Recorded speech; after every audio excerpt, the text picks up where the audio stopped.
The morning mist clung to the jagged peaks of the Scandinavian mountains like the breath of sleeping giants. High above the tree line, where only eagles dared to nest and the wind carved ancient songs into weathered stone, stood a solitary dwelling. Rough-hewn logs bound with iron, smoke curling from its chimney like a grey prayer to the gods above. Björn Ironbeard had chosen this isolation deliberately. The mountain had become his sanctuary, his prison, and his penance all at once. 15 winters had passed since he'd last walked among his kinsmen in the great hall of Jarl Magnus, since he'd heard the clash of drinking horns and the boisterous laughter of warriors sharing tales of glory. 15 winters since the day that changed everything. The scarred warrior stood at his wooden door, studying the valley below through eyes the color of winter storms.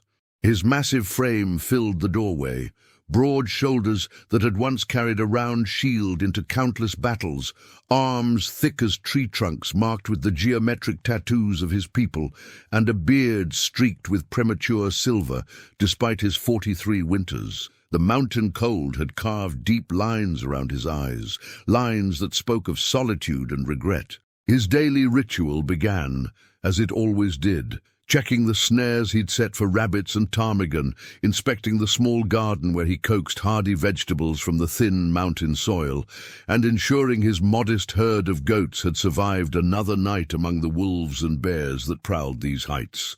The work was hard, but it kept his hands busy and his mind from wandering too often to darker times. As he split firewood with methodical precision, each swing of his bearded axe echoing across the mountainside, Björn reflected on the strange turns of fate that had led him here. He had been born in the coastal village of Stavanger, the son of a respected shipwright. His youth had been filled with the salt spray of the North Sea and dreams of joining the great Viking expeditions that set sail each spring, their dragon-proud longships cutting through the waves toward distant lands and untold riches. Those dreams had come true with violent abundance. By his 20th winter, Björn had sailed with 3 different war bands, raiding the monasteries of Northumbria and the trading posts along the Frankish coast.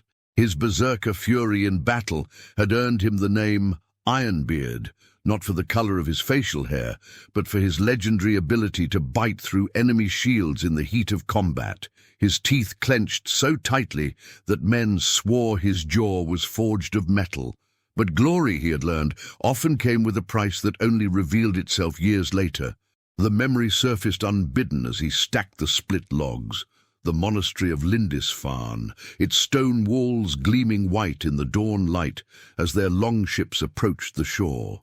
He had been among the first to leap from the dragon ship Wave Walker, his battle-axe singing through the morning air as terrified monks scattered like startled birds. It should have been a clean raid, quick, efficient, profitable. The monastery was known to house illuminated manuscripts worth their weight in silver, chalices of pure gold, and coffers filled with tribute from across the Christian lands. What they hadn't expected was the resistance they encountered. Brother Aldrich had been no ordinary monk. The young Celt had fought with the desperation of a cornered wolf, wielding a simple wooden staff with surprising skill, protecting a group of novices who cowered behind the altar. Björn still remembered the fire in the monk's green eyes, the way he'd shouted prayers in his native tongue, even as Viking steel pressed against his throat. The order had come from Ragnar Blood-Eagle, their war chief. Kill them all. Leave no witnesses. It was the Viking way, swift, brutal, final, but something in the young monk's eyes had given Björn pause. Perhaps it was courage, he recognized, or perhaps it was the way the man had positioned himself between the raiders and the trembling boys behind him. In that moment of hesitation, everything had gone wrong. The monk had not begged for his life or offered treasure for his freedom. Instead, he had looked directly at Björn and spoken in surprisingly good Norse. "Your gods may be fierce, Northmen, but they are not without honor. I ask not for my life, but for theirs." He had nodded toward the young novices. "They are children, not warriors. Let them live, and I will show you where the true treasure lies hidden." Björn had found himself lowering his axe. Something about the monk's dignity in the face of death had stirred something deep within him, perhaps a memory of his own father's teachings about honor, or perhaps simply the recognition of one brave soul acknowledging another. But Ragnar had seen the hesitation as weakness. With a roar of disgust, the war chief had pushed past Björn and driven his say-axe deep into the monk's chest. Brother Aldrich had fallen without a sound, his lifeblood pooling on the sacred stones as the novices screamed in terror. What followed haunted Björn still. Ragnar's blood-drunk warriors had shown no mercy to the children. The monastery had burned, its precious manuscripts fuel for Viking campfires, and Björn had stood frozen in the center of it all, his warrior's code crumbling around him like ash. A sharp crack from the forest brought him back to the present. Björn's hand instinctively moved to the long-handled axe at his belt, his body tensing with the reflexes of a man who had survived countless battles. Living alone in the mountains had sharpened his senses to razor keenness. He could distinguish between the footfall of a deer and that of a man at 100 paces, could read the wind for the scent of smoke or blood or fear. This sound was different. It spoke of something large moving clumsily through the underbrush, crashing through branches rather than picking its way carefully. Either a wounded animal or... Björn moved with surprising stealth for such a large man, his soft leather boots making no sound on the needle-carpeted forest floor. He followed a game trail that wound between towering pines, their ancient trunks scarred by wind and lightning, their branches whispering secrets in the mountain breeze. The trail led to a small clearing where a natural spring bubbled up from between moss-covered rocks. It was here that Björn maintained one of his larger snares, designed to catch the deer that came to drink at dawn and dusk. But as he approached the clearing, he realized the sounds had nothing to do with trapped game. A figure lay collapsed beside the spring, face down in the soft earth. Even from a distance, Björn could see the dark stain of blood seeping through torn fabric, could smell the metallic scent that spoke of serious wounds. His warrior's eye quickly assessed the scene. The person was small-framed, wearing clothes that were rich but travel-stained, and most tellingly, completely unconscious. Caution warred with curiosity as Björn approached. In his years of solitude, he had encountered the occasional lost traveler or wounded hunter, but something about this figure struck him as different. The clothing, what he could see of it, was finely made, wool dyed in deep blues and greens, leather tooled with intricate patterns, silver clasps that caught the filtered sunlight. As he drew closer, more details emerged. The figure's hair was dark auburn, braided with small silver rings in a style he didn't immediately recognize. The hands, visible where they'd fallen beside the still form, were slender, but bore the calluses of someone accustomed to handling weapons. Most surprising of all, as Björn knelt beside the unconscious form and carefully turned it over, he found himself looking into the pale, blood-streaked face of a young woman.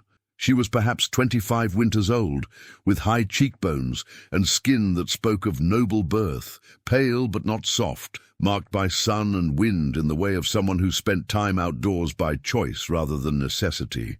Her lips were blue with cold and blood loss, but even unconscious, there was something fierce about her features that reminded Björn uncomfortably of a sleeping hawk.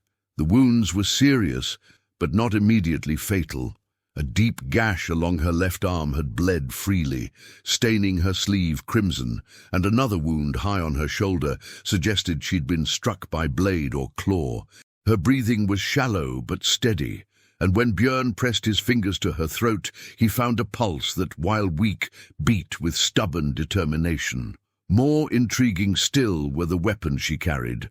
A long dagger hung at her belt, its hilt wrapped in leather and silver wire, and across her back was slung a short bow of unusual design, curved and sinuous, made from horn and sinew in the style of the Eastern peoples. These were not the weapons of a helpless maiden, but of someone trained in their use. As Björn examined her more closely, he noticed other details that deepened the mystery. Around her neck hung a torque of twisted silver, its ends carved into the heads of stylized ravens. Her belt bore a pouch containing what felt like coins, and her boots were made of fine leather, practically designed but beautifully crafted. Most telling of all were the tattoos. As he pushed back the torn sleeve to better examine the wound on her arm, Björn glimpsed the intricate blue-black spirals that marked her as Celtic, not just any Celt, but one of high standing. The patterns were too complex, too expertly applied to belong to a common tribeswoman. The wind shifted, bringing with it a scent that made Björn's blood run cold. Smoke, not the clean smoke of a hearth fire, but the acrid, harsh smoke of burning thatch and timber. Somewhere in the valley below, buildings were burning, and the wind carried other scents as well, the metallic smell of spilled blood, the musk of frightened horses, the distinctive odor of a battlefield. Björn's mind raced as he considered the implications. A Celtic noblewoman, wounded and alone in the Scandinavian mountains, with the smoke of burning settlements drifting on the wind. It could mean only one thing. Raiders had struck one of the Celtic settlements that dotted these remote valleys, communities that had fled here generations ago, seeking refuge from the constant warfare that plagued their homelands. The woman stirred, her eyelids fluttering as consciousness began to return. Björn found himself holding his breath as her eyes opened, eyes the color of deep forest pools, flecked with gold like sunlight on water. For a moment, confusion clouded her gaze as she struggled to focus on his face. When recognition dawned, it came with startling swiftness. Her hand moved instinctively toward the dagger at her belt, her body tensing despite its obvious weakness. She spoke, in a voice hoarse with pain and thirst, but the words were clear enough. Viking. The single word carried a weight of history, of generations of conflict between their peoples. Björn could see the calculation in her eyes as she assessed her situation, wounded, weak, far from help, and at the mercy of one of the very people her ancestors had fought for centuries. Easy, Björn said in the Norse tongue, then repeated the word in the broken Celtic he'd picked up during his raiding years. I mean no harm. She studied his face with surprising intensity for someone who had been unconscious moments before. You speak my language, she said, switching to heavily accented Norse. How? I've traveled, Björn replied carefully. You're badly wounded. You need help. The practical truth of this seemed to penetrate her wariness. She attempted to sit up, then gasped and fell back as pain lanced through her shoulder. My people, she whispered. The settlement. They came at dawn. So many ships. Björn felt a familiar knot of ice form in his stomach. How many ships? He asked. 12, perhaps 15, she replied, her voice growing weaker. Black sails with red ravens. They struck without warning, without mercy. The children. Her voice trailed off, and Björn saw tears mix with the blood on her cheeks. 15 ships meant at least 300 warriors, possibly more. A force that size suggested this wasn't a simple raid for slaves and silver, but something larger. Perhaps the expansion of territory by one of the powerful jarls who controlled the coastal regions. What's your name? Björn asked gently. She hesitated, and he could see her weighing the wisdom of revealing her identity to a potential enemy. Finally, she spoke. Fiona. Fiona ni Briain, daughter of Chief Cormac of the Iron Hills. The name hit Björn like a physical blow. He had heard of Cormac ni Briain, a Celtic war chief whose reputation extended even into the Nordic lands. The man was said to be a fierce warrior and a cunning tactician, someone who had managed to carve out a small but stable kingdom in these remote mountains by playing various Viking factions against each other.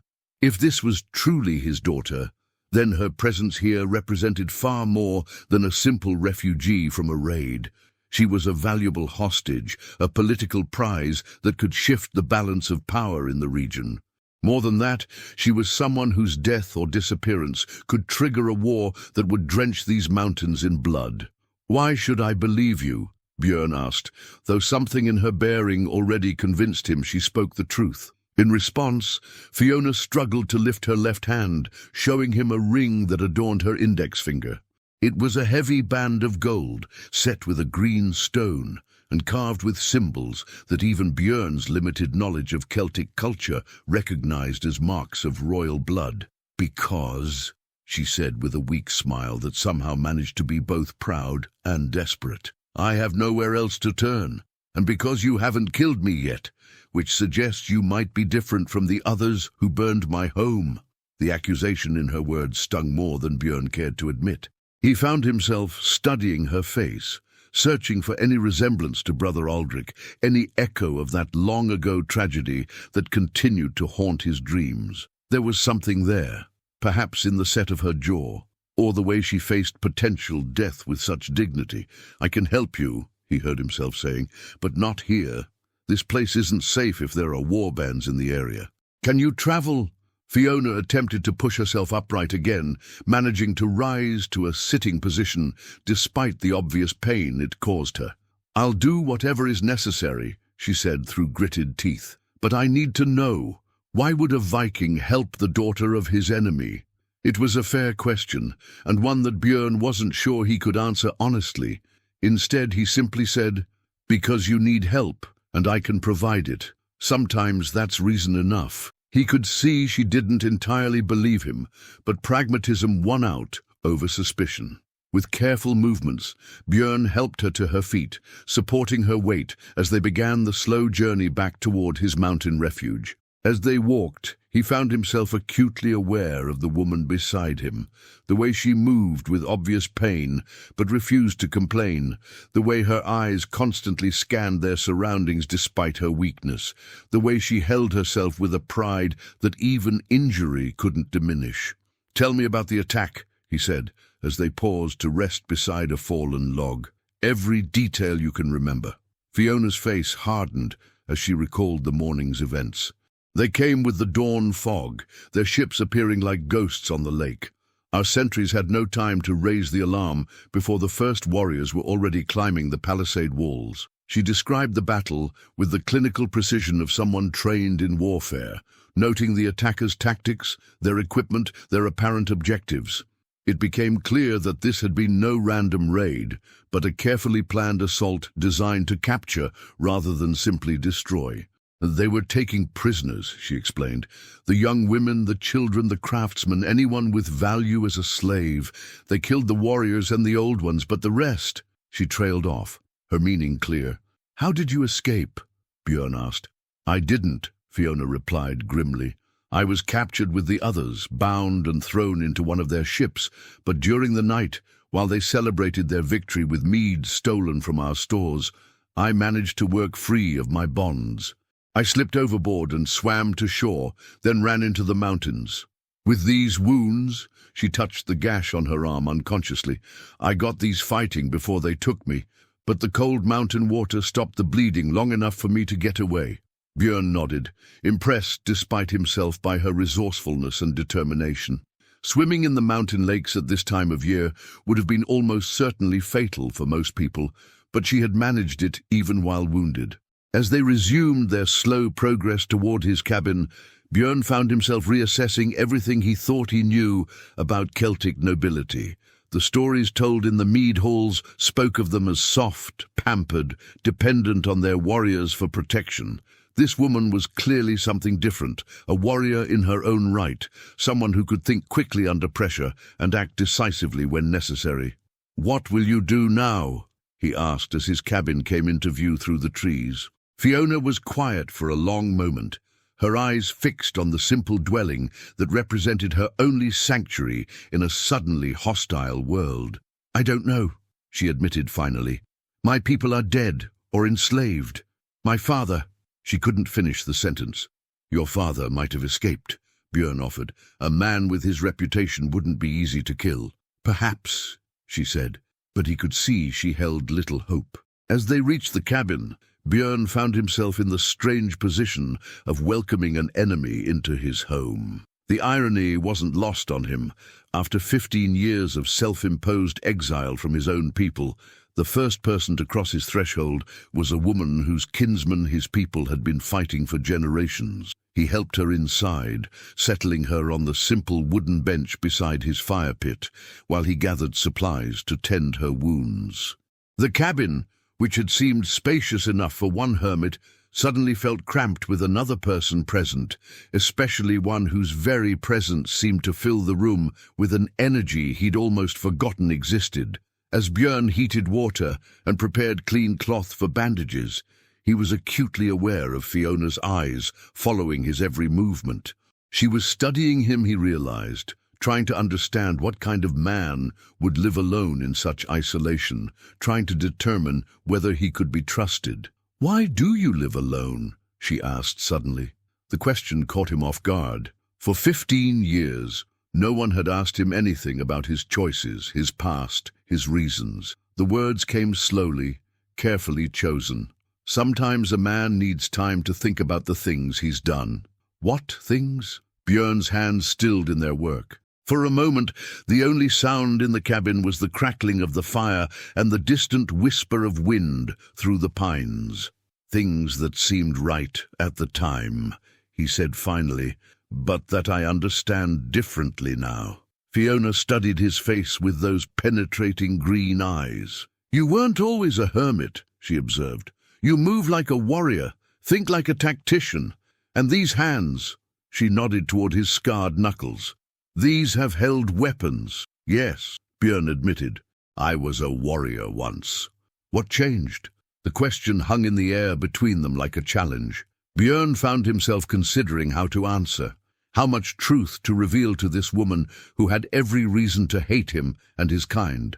"I learned that strength without wisdom is just destruction," he said at last, "and that some victories cost more than their worth." It wasn't the whole truth, but it was as much as he could manage. To his surprise, Fiona simply nodded as if she understood. "My father taught me something similar," she said quietly.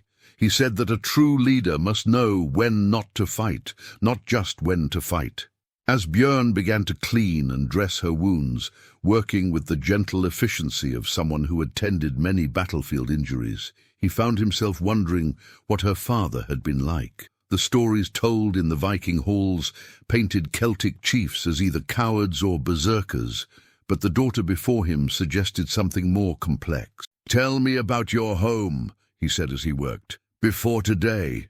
Fiona's face softened as she spoke of the settlement that had been her world, a community of perhaps 300 souls nestled in a valley where two mountain streams converged. She described stone houses with thatched roofs, fields of barley and oats, workshops where skilled artisans crafted jewelry and weapons that were traded throughout the region.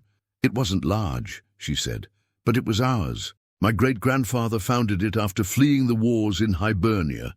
He said he wanted a place where his children could grow up, hearing bird song instead of battle cries." The description painted a picture of something Björn had never really considered.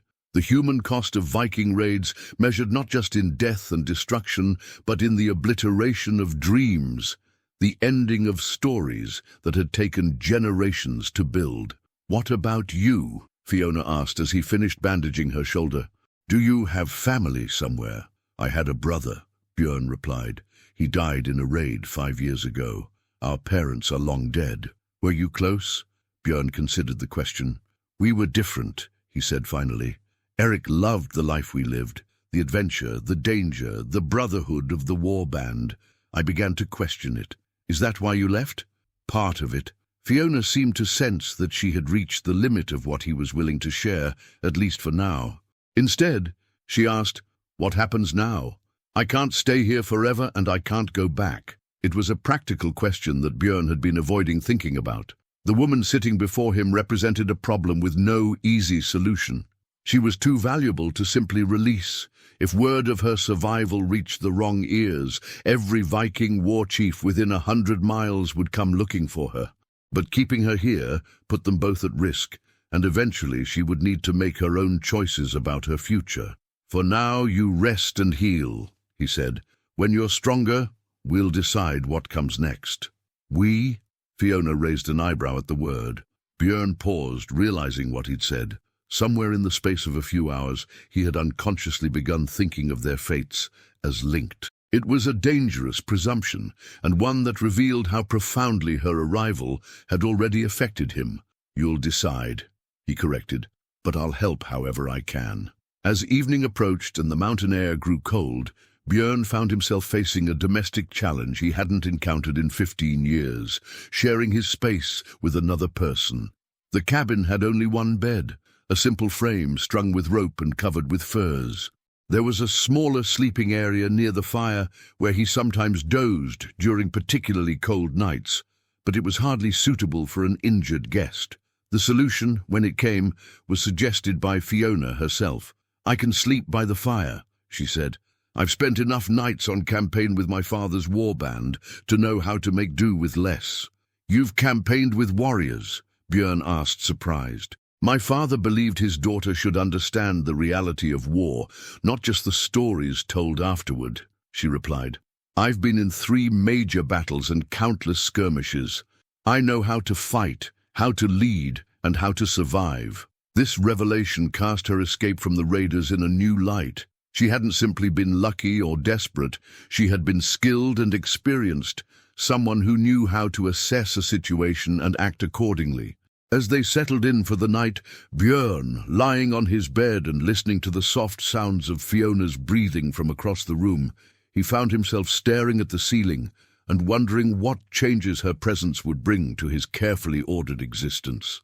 For 15 years, his days had followed the same pattern: wake with the sun, tend to his simple needs, work with his hands, and try not to think too much about the past.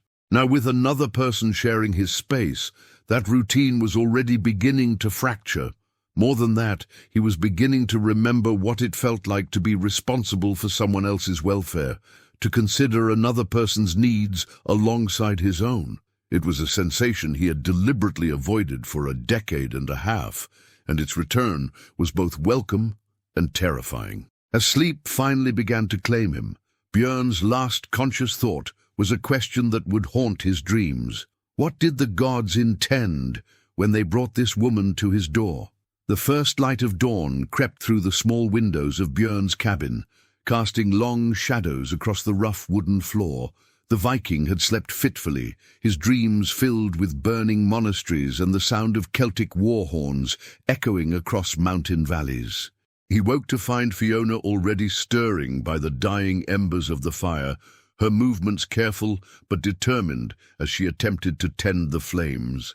"You should rest," he said quietly, not wanting to startle her.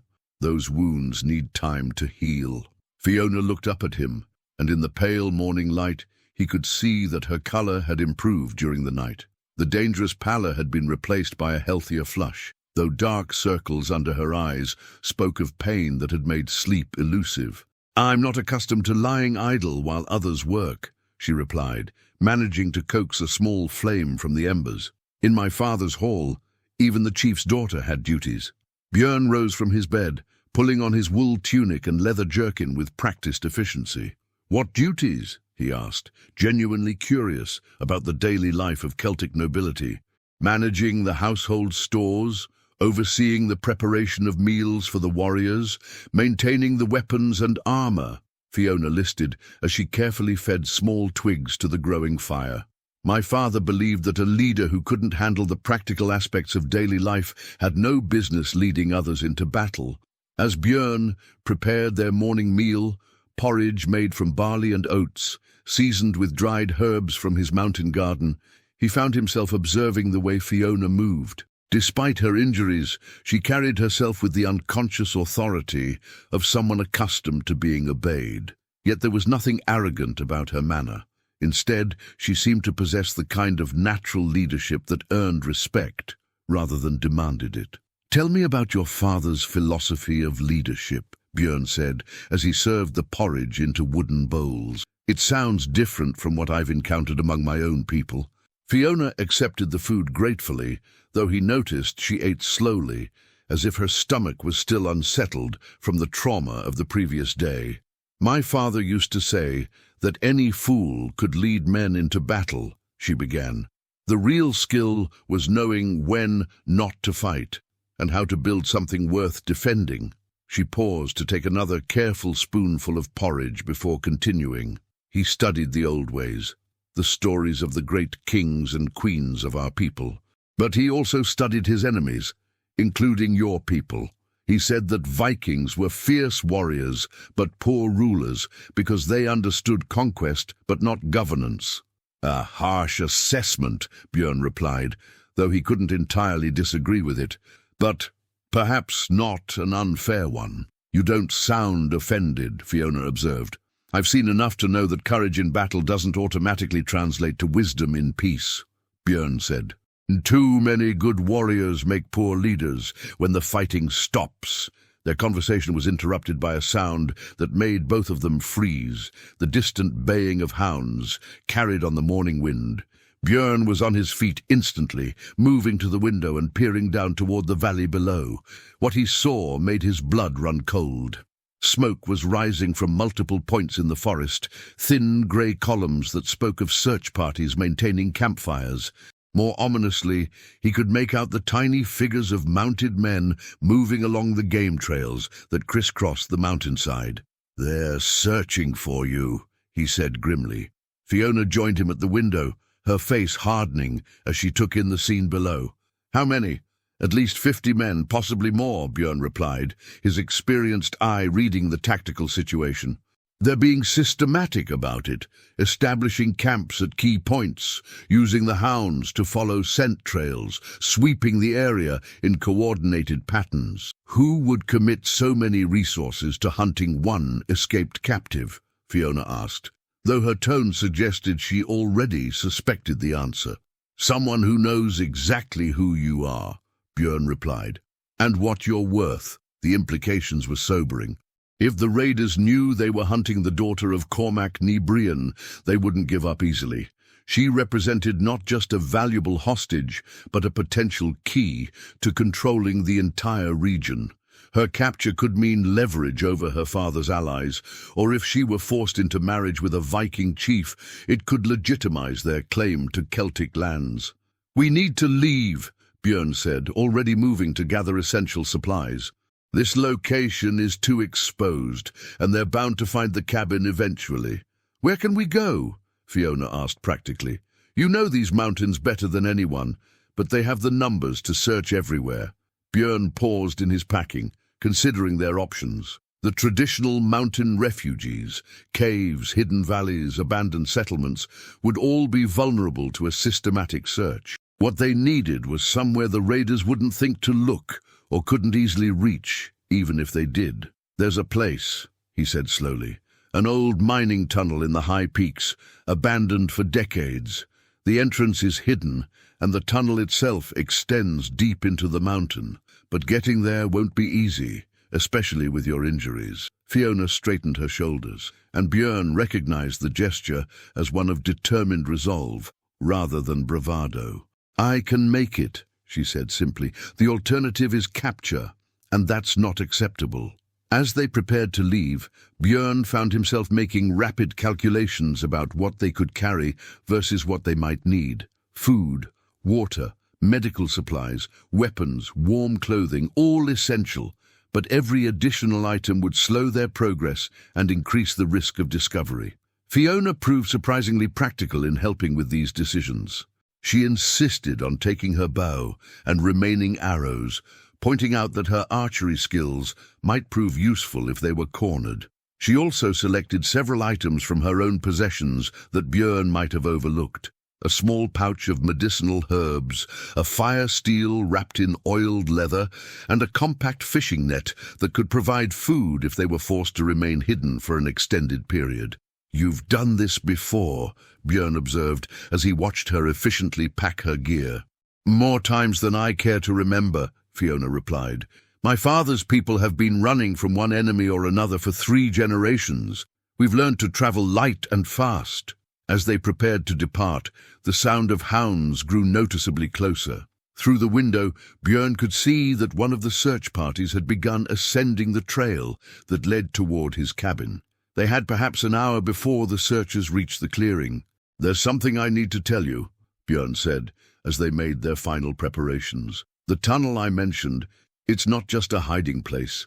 It connects to an old network of mining passages that extends throughout the mountains. Some of those passages are still in use by people who have reason to avoid the attention of Jarl's men.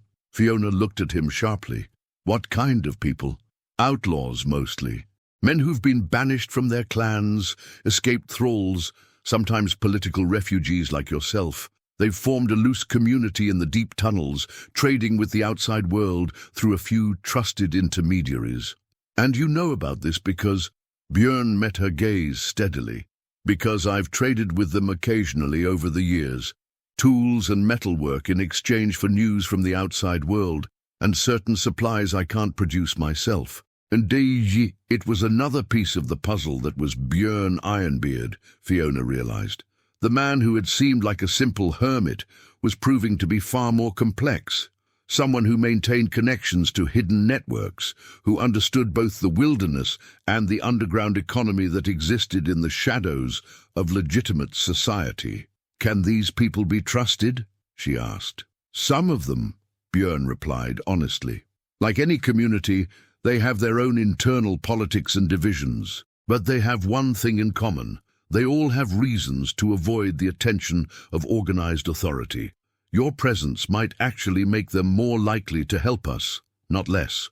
Because I'm also running from authority? Because you represent something they understand.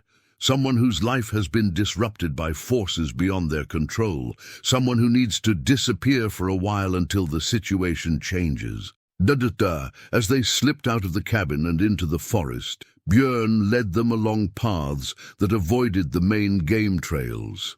The route he chose was more difficult, requiring them to climb over fallen logs and navigate through dense thickets, but it offered better concealment from both searchers and their hounds.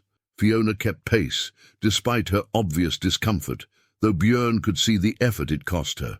The bandages on her arm were already showing spots of fresh blood, and she favored her wounded shoulder in a way that suggested significant pain.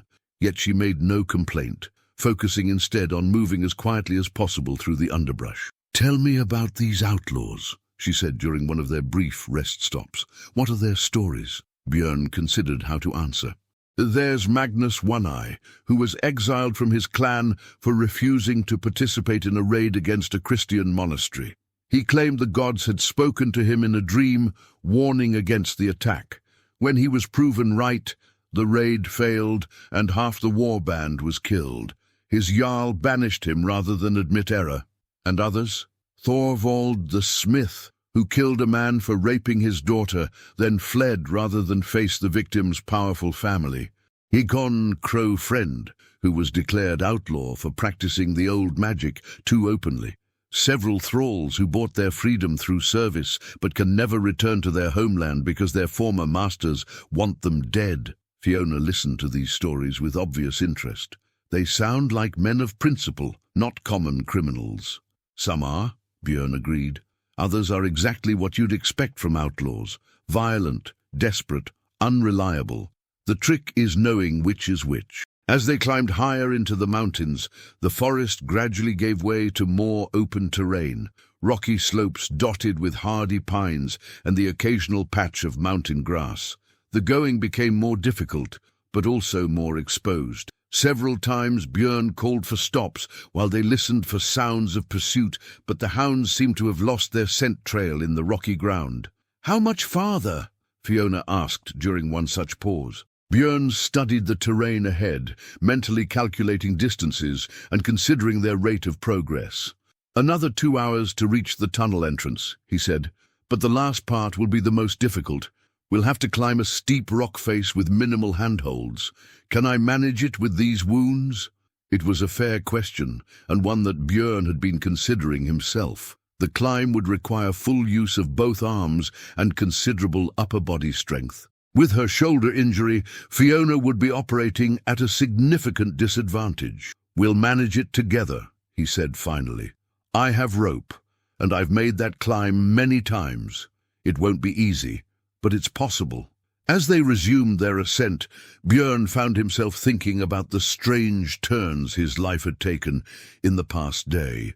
Less than 24 hours ago, his greatest concern had been whether his goats would survive another night among the mountain predators.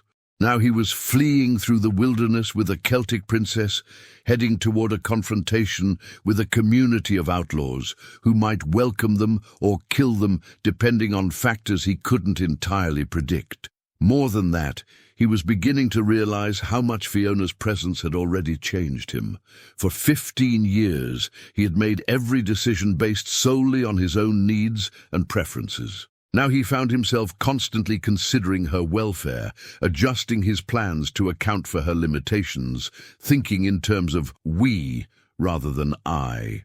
"You're taking a significant risk helping me," Fiona said suddenly, as if reading his thoughts. "If we're caught, you'll be treated as an enemy of whoever is leading those search parties." "Yes," Björn replied simply.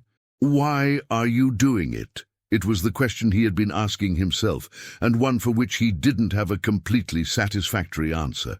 "Perhaps because it's the right thing to do," he said finally. "That's not a Viking answer," Fiona observed with a slight smile.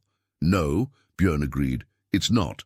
The final approach to the tunnel entrance proved every bit as challenging as Björn had warned. The rock face rose nearly vertical for about 30 feet, with handholds that were little more than cracks in the stone. Under normal circumstances, it would have been a difficult but manageable climb for an experienced mountaineer. With Fiona's injuries, it became a test of both their determination and their growing trust in each other. Björn went first, securing a rope at the top, and then returning to help guide Fiona's ascent. She proved remarkably capable despite her limitations, finding creative ways to use her legs and her uninjured arm to maintain her grip on the rock. When her strength faltered near the top, Björn was able to use the rope to help her complete the climb. The tunnel entrance, when they finally reached it, was everything Björn had promised, virtually invisible unless you knew exactly where to look, hidden behind a curtain of hanging vines and positioned so that the afternoon shadows completely concealed the opening. "How did you discover this place?" Fiona asked, as they caught their breath outside the entrance. "I was tracking a wounded deer about 5 years ago," Björn replied. "The blood trail led me here, and when I followed it into the tunnel, I found much more than I was looking for." The tunnel itself was a remnant of more prosperous times, when these mountains had been extensively mined for iron ore. The entrance was shored up with heavy timbers, and the passage beyond extended into darkness that their limited torchlight couldn't penetrate. "Stay close," Björn warned as they entered. "Some of these passages connect to vertical shafts that drop hundreds of feet. One wrong step could be fatal." As they made their way through the tunnel system, following passages that branched and intersected in a maze-like pattern, Björn found himself relying on landmarks he had memorized during previous visits.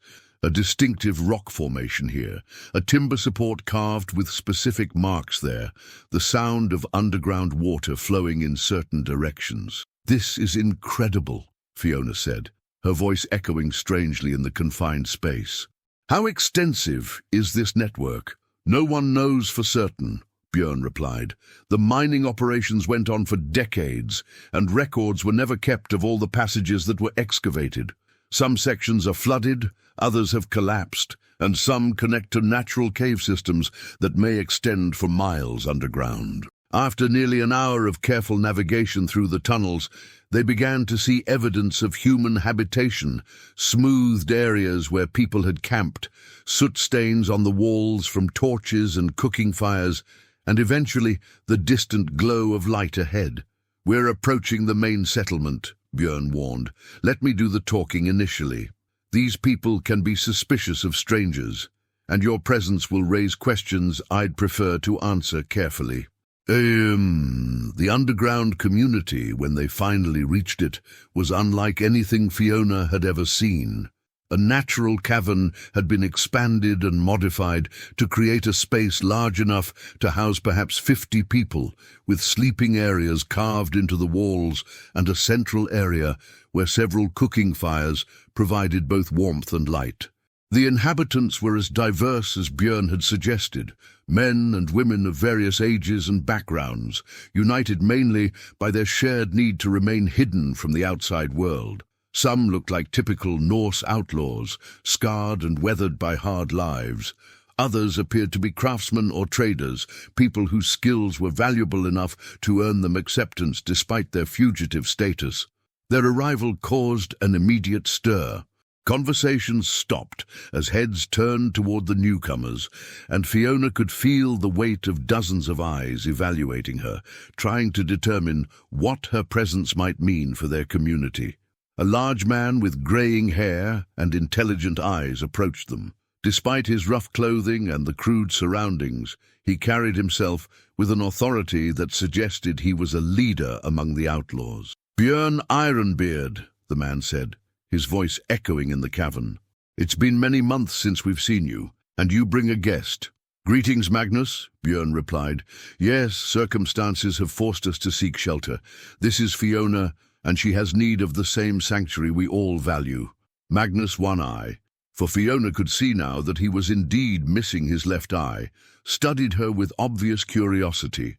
"Celtic, by her look and her gear," he observed. "And noble-born, unless I miss my guess. What brings a Celtic princess to our humble refuge?" The directness of the question caught Fiona off guard, but she recognized that among people living outside the law, subtlety might be seen as weakness or deception.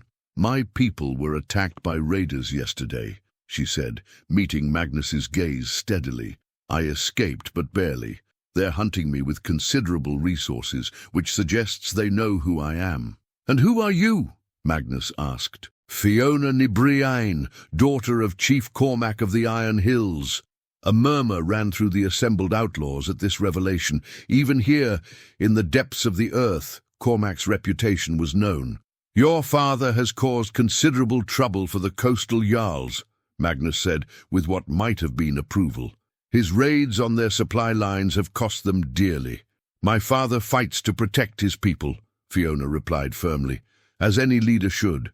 Magnus nodded slowly, then turned his attention back to Björn. "And you, old friend, what stake do you have in this affair?"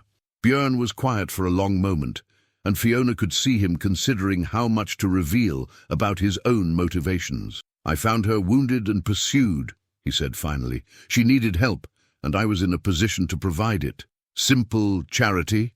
Magnus's tone suggested he found this explanation incomplete. "Perhaps," Björn replied. "Or perhaps I'm tired of watching the strong prey on the weak without consequence." Magnus studied both of them for another long moment, then nodded toward a quieter area of the cavern. "Come, we have much to discuss, and many questions to answer. But first, let's tend to your friend's wounds properly and share what food we have. The mountains have taught us all that hospitality is not a luxury, but a necessity for survival." As they followed Magnus deeper into the underground community, Fiona found herself wondering what new complications their arrival might bring. The outlaws seemed willing to offer sanctuary, but at what cost? And what would be expected of her in return?